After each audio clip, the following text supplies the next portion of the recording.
नमस्कार सांग मैंने जय जगन्नाथ। देखु आज सकाल सकाल मु कौन धरिकी बसी पड़ी पखाड़ भात आलू भजा ता सहित सांग मैंने गोटे कंचा लंका दली देती मैंने जमी खाइबाटा टे जमी जीव आमे तो ओडिया भारी बढ़िया पखाड़ आमर हो गले दिन मान आमर चलीगला कहीं जहाँ भी हो जहाँ कम करवा आम किसी खाइक ही करवा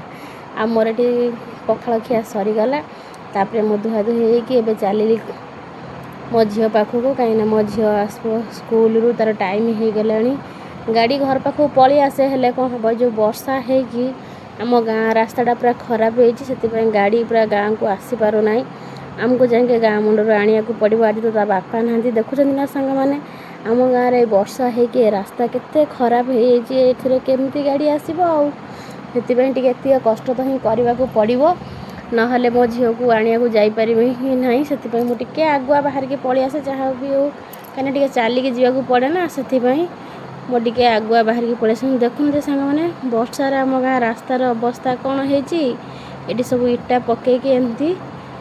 लोक गाड़ी नहीं जावासिया कर आसिक ये पहुँची सारे आबे अपेक्षा करी मो झील को आसवाई ये देखु आसिक पूरा रास्ता पर छिड़ाई एत मो झी आसो मुझे जीवी झील आसला बेल तो भिडटा करें गाड़ी किंतु आम माँ छुआ आसगलुँ सांग घर जाऊँ भिडियो भल रही।